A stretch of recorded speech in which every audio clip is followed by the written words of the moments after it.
Benny er for nylig blevet indlagt med en blodprop i hjertet, er 50 år gammel og har en BMI på 31, som gør ham overvægtig.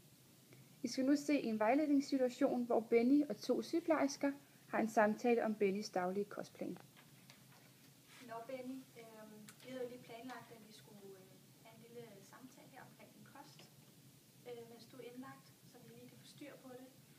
Og vi har nogle forslag og noget, som vi lige vil komme ind på omkring din kost. Men skal vi starte med noget morgenmad? Yes. Og snakke lidt om det? Ja, hvordan har du med morgenmad? Er det noget, du spiser, eller springer du det over, eller? Jeg springer det næste år. Okay, altså vi skal jo have dig til at spise noget morgenmad, fordi det er jo noget, der skal holde dig mæt resten af dagen, indtil du skal spise frokost. Ja. Og så kan havregryn, det er et rigtig godt alternativ, i og med, at det mætter i længere tid ad gangen, da det har et rigtig højt indhold af kostfibre. Og så skal du så huske, når du så putter mælk på, så skal det være fedtfattig mælk, som minimælk eller skummælk, fordi sødmælk, det indeholder alt for meget fedt. Og så kan du måske variere det lidt ved at putte nogle mandler i, nogle rosiner, æbletern, et eller andet, så det ikke bliver for kedeligt, hvis man synes det. Ellers så kan du lave havregrød ud af det i stedet for. Jeg har blandet vand op i grunden, og så spise det derfra. Ja. Og så har vi sådan en lille brochure her til dig, hvor der står en masse forslag til både morgenmad og frokost og aftensmad. Og du kan både slå op og kigge lidt som inspiration, eller også lige slå op og kigge, hvad der egentlig er okay at spise. Ja. Den er rigtig god, så brug den endelig. Ja. Og også hvis man synes, man har spist lidt det samme, hvis du synes, du har spist lidt det samme nogle dage eller et eller andet, så lidt ensformet eller noget, så kan du slå op og få nogle nye idéer. Ja. Og lidt. Ja, noget frokost, det er jo også noget, som der skal holde dig i gang. Du skal spise noget, der skal holde dig i gang til hele dagen næsten. Ja, til aftensmaden selvfølgelig. Ja. For eksempel, hvis du nu går på arbejde og skal smøre en madpakke eller spiser i en kantine. Men hvis vi nu siger, gå ud fra, at du smører madpakke selv, så kan det være en rigtig god idé at gøre det dagen før, aften før, så du har tid til det og ikke står om morgenen og stresser med det. Så man skynder sig og bare putter et eller andet på. Fordi hvis du smører dem om aftenen, så har du mere tid, og så kan du stå og tænke over, at det du putter på, det virkelig er noget, der holder dig mæt og er sundt. Så kan det fx være fiskepålæg. Fordi fisk er jo rigtig godt, da det indeholder omega-3 fedtsyre. Og du skal sådan set også have 300 gram fisk om ugen. Så kan de minimum. Ja, minimum 300 gram fisk om ugen. Gerne mere. Ja.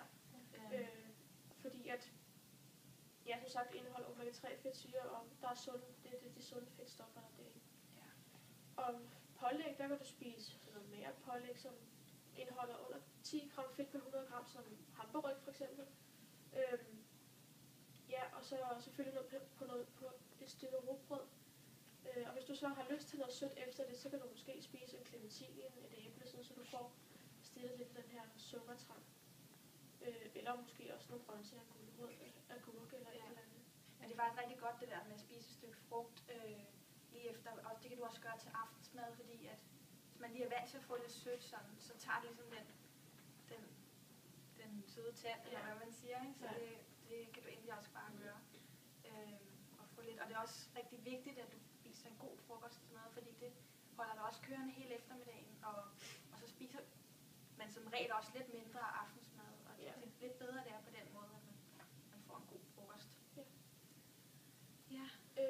Lidt med aftensmaden, så er det sådan, at man plejer at, øse op på en medium tallerken. Du skal ikke vælge en alt for stor tallerken, så kommer man automatisk til at spise alt for meget.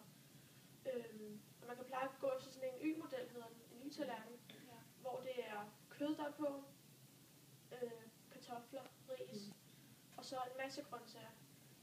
Det kan du også finde i brochuren, så kan du se et billede af Y-tallerken, så kan du se, hvordan det er opdelt, og hvad der er mest af, og hvad der er mindst af. Og igen, så er det også magert kød, du spiser her, for eksempel kylling. Og så skal det helst være uden skind og alle de der fedtstoffer, der nu er på.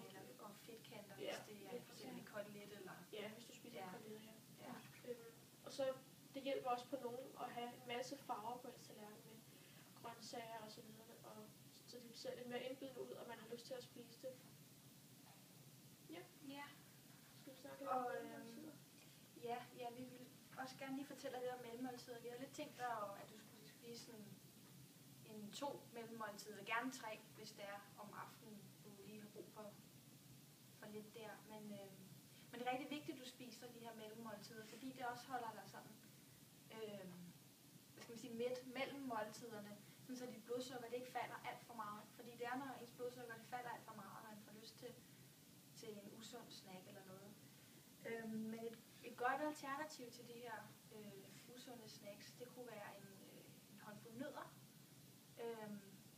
Det er meget, altså, det er også bare vigtigt, at man ikke spiser for mange nødder. Det er sådan lidt af med måde, fordi de indeholder rigtig mange kalorier. Så som tommelfingerregel, så siger man en håndfuld nødder eller 40 gram om dagen. Men nødder de er rigtig sunde, og ja, det kan du i hvert fald roligt gøre.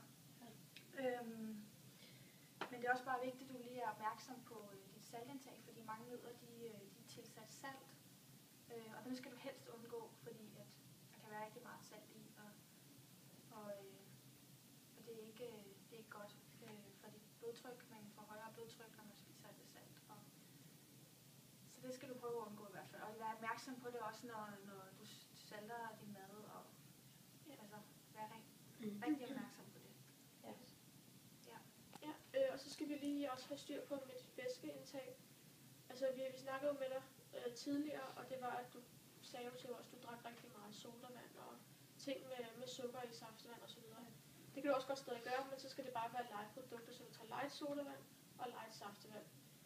Og så har vi regnet ud, at du sådan cirka skal have 3.300 ml væske om dagen. Og som sagt, sodavand, saftevand, kaffe, te og så selvfølgelig vand, ikke?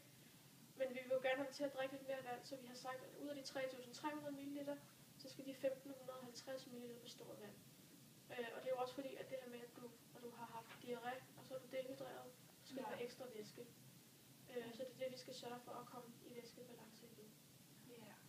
Og så ellers bare være opmærksom også fremover